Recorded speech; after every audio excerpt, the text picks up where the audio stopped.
In 1870, a 1-year-old man in Cleveland, Ohio, controlled just 4% of America's oil refining capacity.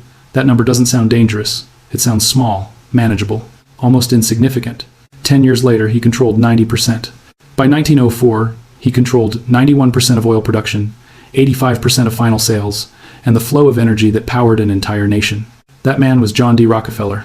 But this story isn't about oil, because when Standard Oil was broken apart in 1911, most people believed the danger was over. The monopoly was gone. The threat was neutralized. History moved on, except it didn't, because the most important thing Rockefeller built was never dismantled. The refineries disappeared, the company name vanished, the headlines faded, but the system survived. It evolved. It spread. And today, in 2025, it quietly controls the gasoline you pump, the medicine you take, the platforms you use, the food you eat, and the banks you borrow from. It decides which companies live, which ones die, and which ones are never allowed to exist at all. You don't see it because it doesn't announce itself. You don't vote for it. You don't opt into it. You are born into it. This system doesn't look like a monopoly. It looks like convenience. It looks like efficiency. It looks like progress, cheaper prices, faster delivery, infinite choice. But beneath that surface is a design that has been copied, refined, and perfected for more than 150 years. A method so effective that every dominant corporation on Earth now uses it, not because they are evil, but because it works. Rockefeller didn't just become the richest man in history. He created the blueprint for modern corporate control. And once you understand how that blueprint works, you'll start to see it everywhere. Because the system he built never disappeared. Look around your life for a moment. The fuel in your car, the phone in your hand, the medicine in your cabinet, the bank holding your money, the platform delivering your packages, the search engine answering your questions. None of these feel connected. They look like separate choices, separate companies, separate industries. They aren't. What you're living inside isn't the aftermath of history. It's the continuation of it. The structures built in the late 1800s didn't collapse when the factories shut down or when the executives died. They didn't disappear when laws were passed or companies were renamed. They were absorbed into the foundations of modern life, quietly, legally, permanently. When you buy gasoline, you're not just buying fuel. You're stepping into a supply chain designed for total control. When you take a prescription drug, you're not just treating an illness. You're entering a medical system shaped by corporate incentives set more than a century ago. When you search the internet, shop online, or deposit your paycheck, you're moving through channels optimized for extraction, consolidation, and dominance. This isn't coincidence. It's inheritance. The past didn't end. It scaled. What Rockefeller pioneered in oil became the default logic of power across every major industry. The same methods, the same structures, the same outcomes, only faster, quieter, and wrapped in convenience. What once required railroads and refineries now runs on algorithms, logistics networks, and legal frameworks you never see. You're told you have choices, brands, platforms, providers. But those choices sit on top of the same foundation. You don't notice the system controlling you because it doesn't feel like control. It feels normal. And the most effective systems always do. You don't see the system because you were born inside it. John D. Rockefeller wasn't born into power. There was no empire waiting for him, no inheritance, no elite connections shaping his future. What he inherited instead was something far more important, a way of seeing the world. Rockefeller was born in 1,839 inches, rural New York, to two completely opposite forces. His father, William Avery Rockefeller, was a traveling salesman, a con man who sold fake cancer cures and disappeared for long stretches of time. He taught young John that people could be manipulated, that trust was a tool, and that morality was flexible if the outcome benefited you. His mother, Eliza Rockefeller, was the opposite. Deeply religious, disciplined, certain. She believed God rewarded order, thrift, and hard work. Waste was a sin. Chaos was a moral failure. Those two influences fused into something dangerous. From his father, Rockefeller learned ruthlessness without guilt. From his mother, he learned that success could be righteous. That domination could be justified if it produced order. This wasn't greed. This was belief. Rockefeller didn't see business as competition between equals. He saw it as a moral obligation to organize disorderly markets into something efficient and controlled. If weaker businesses failed, that wasn't cruelty. That was proof they didn't deserve to exist.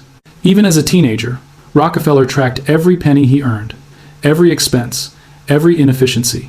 He believed waste was immoral and efficiency was divine. So when he entered business, he didn't ask how to win. He asked how to eliminate uncertainty. And that question would shape the modern economy. Because when someone believes God wants them to control the system, resistance stops looking like opposition and starts looking like sin. In 1859, oil was discovered in Titusville, Pennsylvania. What followed wasn't progress. It was chaos. Thousands of prospectors flooded into western Pennsylvania almost overnight. They drilled wherever they could. Fortunes were made in weeks and lost just as fast. Prices collapsed, then spiked. Supply surged, then vanished. Nobody planned. Nobody coordinated. Everyone chased the same thing at the same time. It looked like opportunity. But Rockefeller saw something else. He saw instability. Drilling was gambling. One lucky strike could make you rich, one dry hole could ruin you. The entire industry depended on chance, weather, speculation, and rumor. Prices were violent. Markets were irrational. Businesses appeared and vanished before they could mature. To most people, this chaos meant excitement. To Rockefeller, it meant weakness. He understood something others didn't. The real power in a chaotic system doesn't belong to the risk takers. It belongs to the organizers. Not the people who search for resources, but the people who control what happens after they're found. Rockefeller wasn't interested in drilling oil. He didn't want to gamble on luck. He wanted certainty. So while others chased wells, he focused on refining the quiet, unglamorous process of turning crude oil into something usable, kerosene for lamps, a product people needed every day, regardless of boom or bust. Refining wasn't exciting, but it was predictable. And predictability is power. Rockefeller realized that chaos didn't need to be defeated. It needed to be enclosed, stabilized, controlled. Whoever could impose order on a disorderly market wouldn't just survive the oil rush. They would own it. He didn't see oil. He saw inefficiency. And inefficiency, to Rockefeller, was an invitation. Rockefeller's first real weapon didn't look like a weapon at all. It looked like efficiency. Most oil businesses at the time focused on a single step. Drill the oil, refine the oil, transport the oil, sell the oil. Each stage was handled by someone different, each taking a cut, each adding cost, each creating dependency. Rockefeller decided that was the mistake. Instead of competing inside the system, he began to absorb the system itself. He didn't just refine oil. He bought the barrel factories so he wouldn't have to pay barrel makers. He purchased tank cars so he didn't have to rent transportation. He secured warehouses so he didn't have to rely on third-party storage. He built distribution networks so he could sell directly to the market. Every cost his competitors paid to someone else became internal to him. This was vertical control. Imagine a ladder where every rung generates profit. Rockefeller didn't stand on one rung. He owned the ladder. The result wasn't just lower costs, it was asymmetry.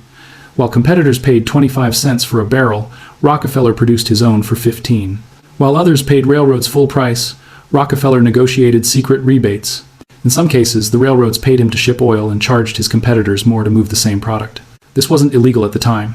It was legal, invisible, devastating. Rockefeller could sell kerosene cheaper than anyone else and still make money. His competitors couldn't match the price without losing everything.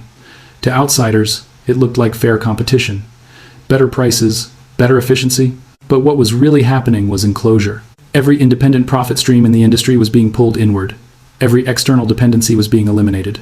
Rockefeller wasn't racing other companies. He was slowly sealing them inside a system they couldn't escape.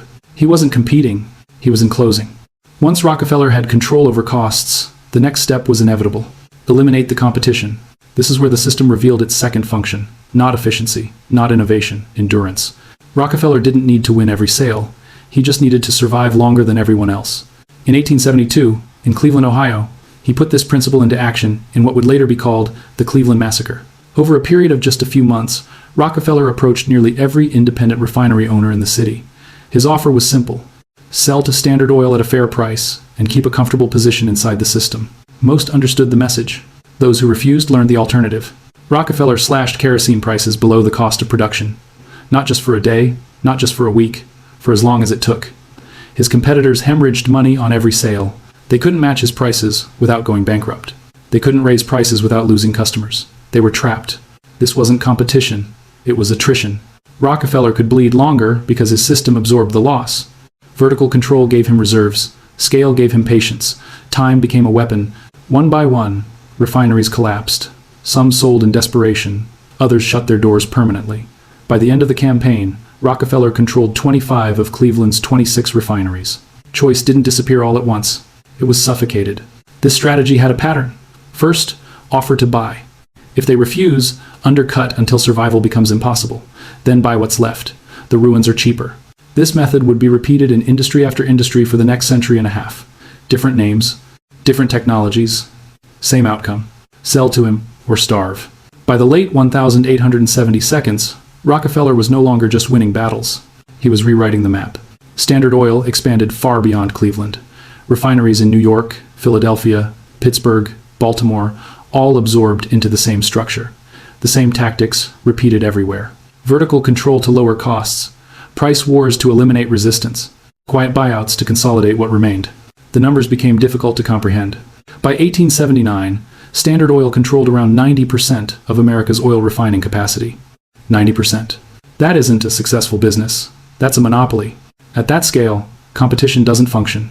Markets don't self-correct. Prices don't reflect choice. One decision at the top ripples through the entire economy.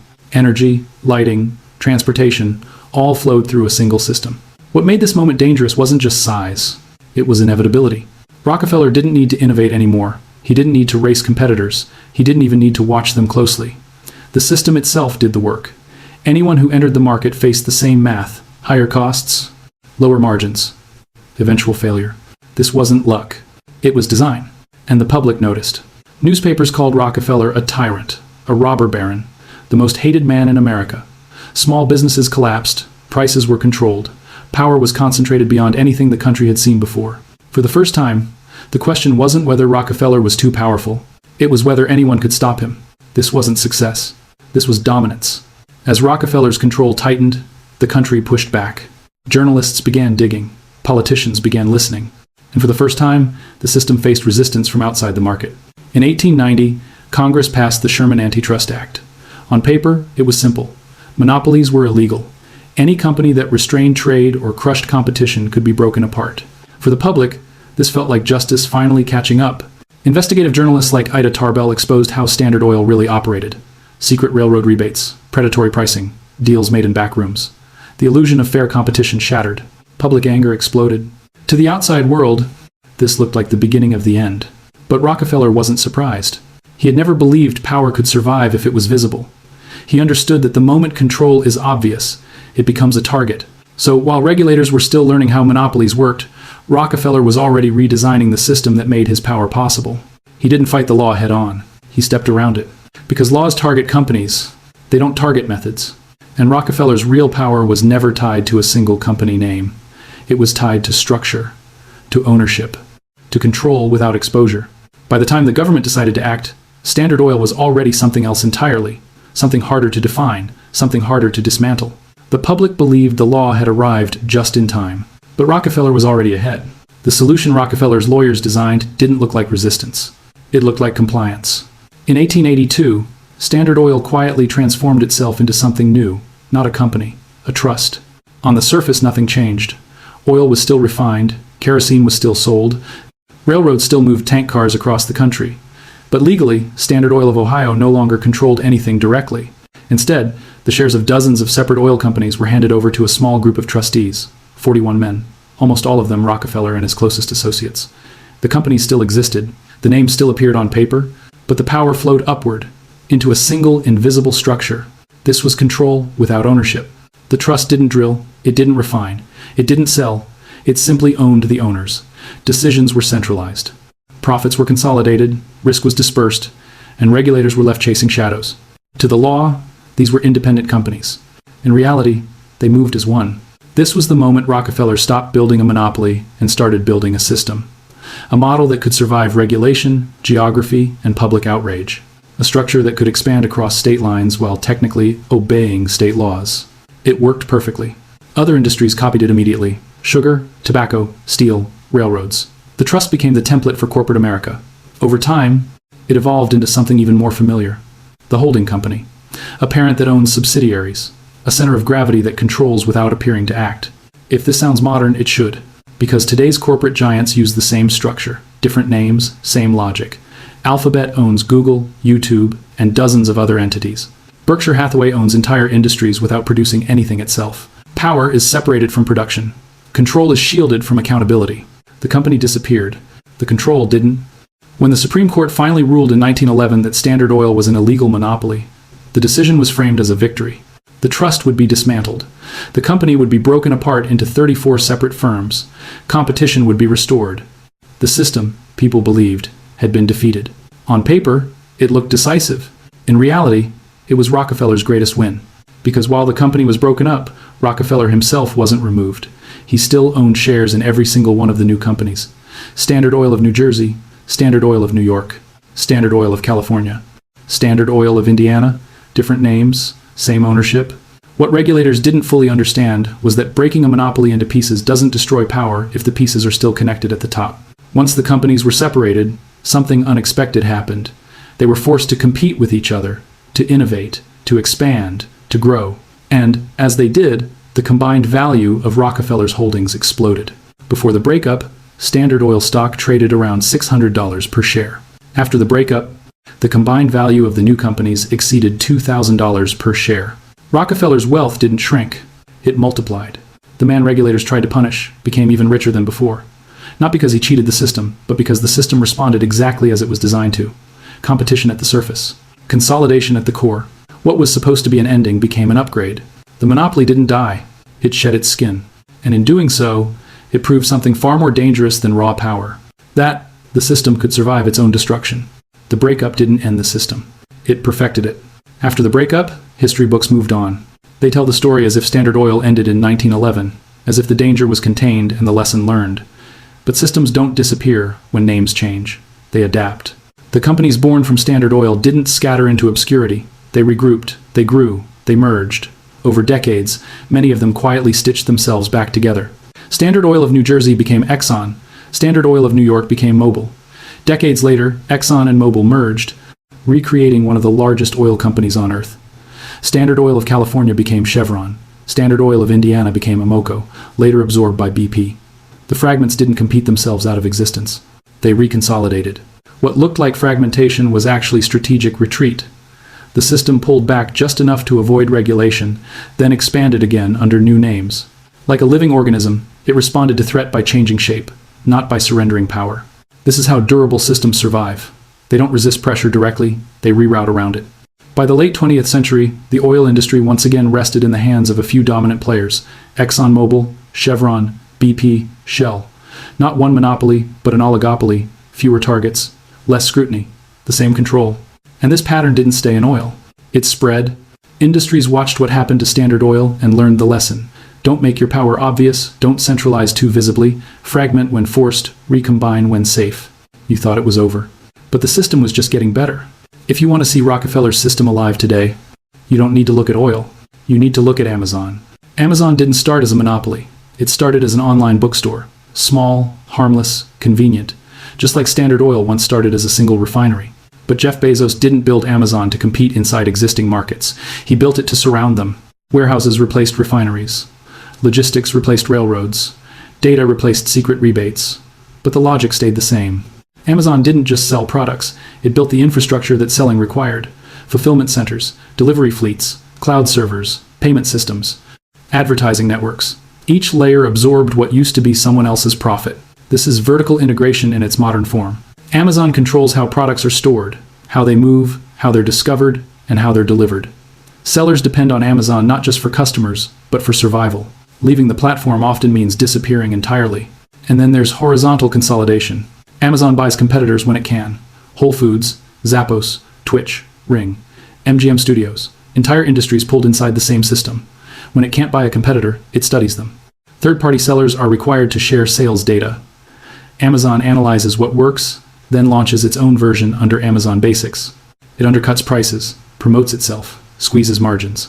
Legally, efficiently, devastatingly. Just like Rockefeller, Amazon can afford to lose money where others can't. Scale gives it patience. Infrastructure gives it leverage. Time becomes the weapon. This isn't innovation. It's enclosure. Different century, same method. Amazon shows how the system controls physical goods.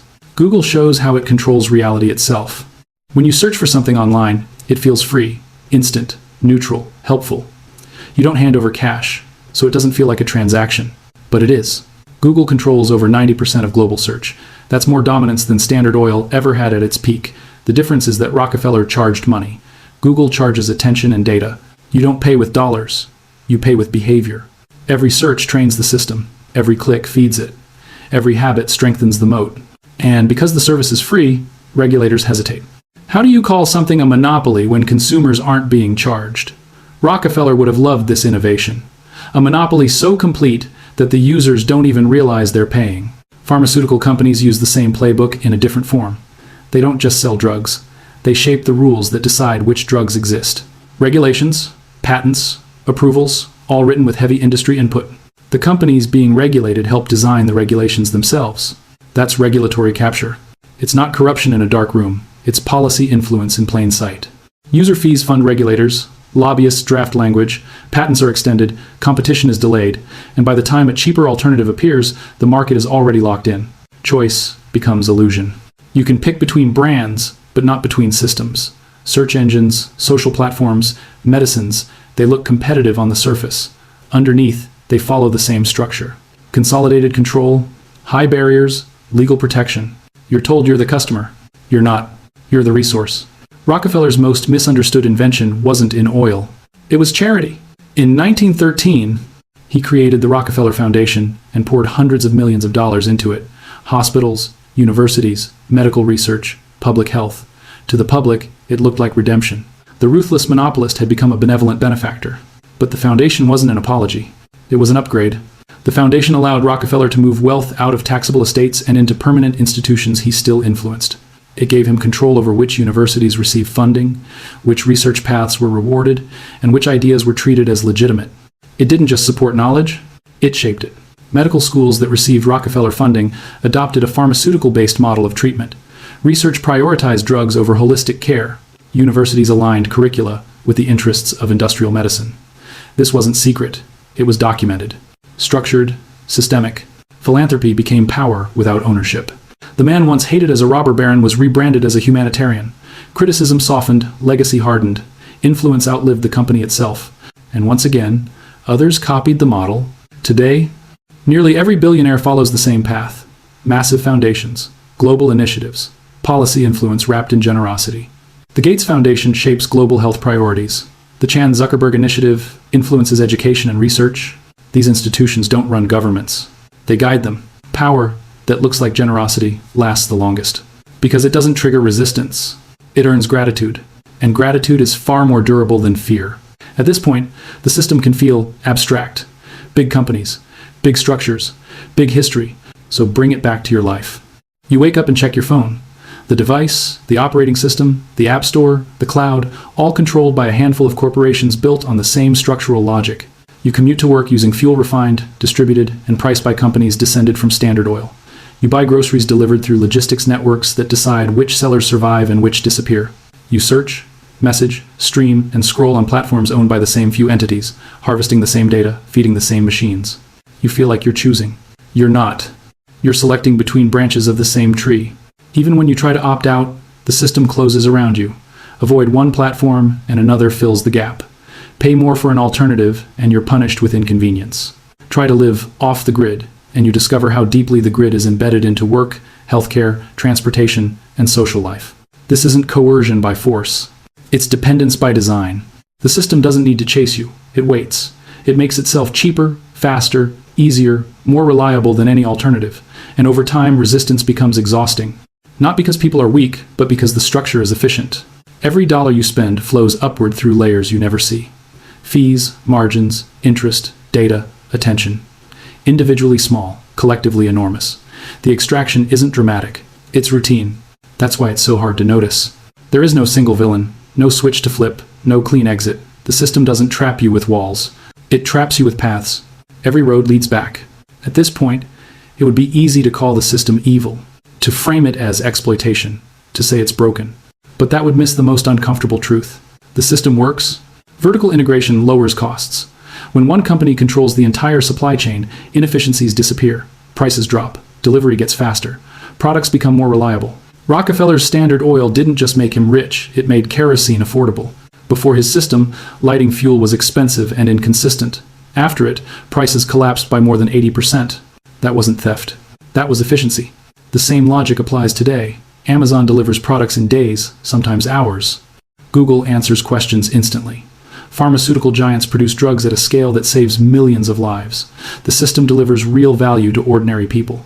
Convenience isn't fake. Innovation isn't imaginary. That's what makes the trap so effective. Because when something works, you stop questioning it. The danger isn't failure, it's concentration. When efficiency and control grow together, wealth doesn't spread, it funnels. The benefits flow outward in small, visible ways, cheaper prices, faster service, while the profits accumulate upward, quietly, relentlessly. You get convenience. They get permanence. And over time, the system becomes too big to challenge without breaking what people depend on. Regulators hesitate. Consumers adapt. Alternatives disappear. What started as a solution hardens into a structure. Efficiency becomes justification. And justification becomes protection. That's why the system survives backlash. That's why it outlives its creators. It doesn't present itself as domination. It presents itself as progress. Efficiency is the trap. Once you see the system clearly, the question becomes unavoidable. What do you do about it? There are only three real paths forward. The first is acceptance. You acknowledge that consolidation is not an accident, but the natural outcome of advanced capitalism. You use the system because resisting it costs more than it saves. You buy from Amazon because it's cheaper. You use Google because it's faster. You accept that wealth will concentrate and that efficiency will always be rewarded. This path is comfortable, but it comes with a quiet trade-off: dependence. The second path is resistance. You try to fight the system. You support antitrust laws. You buy from small businesses, even when it's inconvenient. You choose alternatives, even when they're worse. You vote for politicians who promise to break monopolies. This path is moral, but exhausting. You're swimming upstream against structures designed to outlast outrage, and even small victories are temporary. The third path is understanding and positioning. You accept that escape is impossible, but blindness is optional. You learn how the system concentrates wealth, and you place yourself where the concentration flows. You don't confuse liking the system with recognizing it. You stop pretending it will disappear and start treating it like gravity. This isn't about worshiping corporations or surrendering values. It's about pattern recognition. Rockefeller didn't fight the system of his time. He mastered it. He owned the extractors while everyone else paid into them. The system doesn't care whether you love it or hate it. It only responds to how you move within it. The system doesn't care what you believe. Rockefeller wasn't the only powerful man of his era. Andrew Carnegie built steel. Cornelius Vanderbilt built railroads. J.P. Morgan built financial empires. Each of them reshaped America in their own way. And when they died, their companies lived on. But their control didn't. Carnegie sold his empire. Vanderbilt's railroads fragmented. Morgan's personal dominance faded as partners and institutions took over. Their power was attached to them as individuals. Rockefeller's wasn't. Because Rockefeller didn't just build companies. He built structures. And structures don't die when people do. Standard Oil was broken up. Rockefeller died in 1937. And yet the system he designed became stronger after both events. Vertical integration became standard practice. Trusts evolved into holding companies. Regulatory capture became lobbying. Philanthropy became foundations. Every piece of his blueprint was absorbed into law, finance, and governance. This is why the pattern keeps repeating. Every generation believes it's facing something new. A new tech giant, a new monopoly, a new crisis of power. But the responses are always the same. Breakups, fines, regulations. And then, quietly, adaptation, reorganization, reconsolidation. The system doesn't resist pressure by fighting it. It survives by changing shape. That's why the number of dominant companies keeps shrinking. 3 to 5 players in every major industry: oil, banking, technology, pharmaceuticals, media. The barriers to entry rise. Competition thins. Control hardens. This isn't a phase. It's an end state. And once a system reaches that stage, it doesn't reverse on its own. It only becomes more efficient, more invisible, and more entrenched. This pattern isn't ending. By the time John D. Rockefeller died in 1937, he had lived long enough to see his company broken apart, his wealth multiply, and his methods spread far beyond oil. He built something that outlived him. Not a corporation, not a fortune, a system. A system based on vertical control, horizontal consolidation, regulatory influence, and legitimacy disguised as generosity. A system that rewards efficiency, punishes fragmentation, and concentrates power until competition becomes impractical, then impossible. Today, that system is the modern economy. You live inside it when you buy fuel, when you shop online, when you search the internet, when you visit a doctor, when you deposit your paycheck. You don't need to believe in it. You don't need to approve of it. You participate whether you want to or not. Understanding this doesn't free you. But not understanding it guarantees you'll be extracted from, without realizing how. Rockefeller's greatest achievement wasn't becoming the richest man in history. It was building a structure so effective that it no longer needs a single owner. It runs itself. It trains its successors. It absorbs resistance and converts it into fuel. Once you see the system, you can't unsee it. You'll start recognizing the pattern everywhere, in every industry, in every merger, in every choice that doesn't feel like one. And that awareness is the first real advantage most people never get. If you can see the system, you're already ahead, and that changes everything.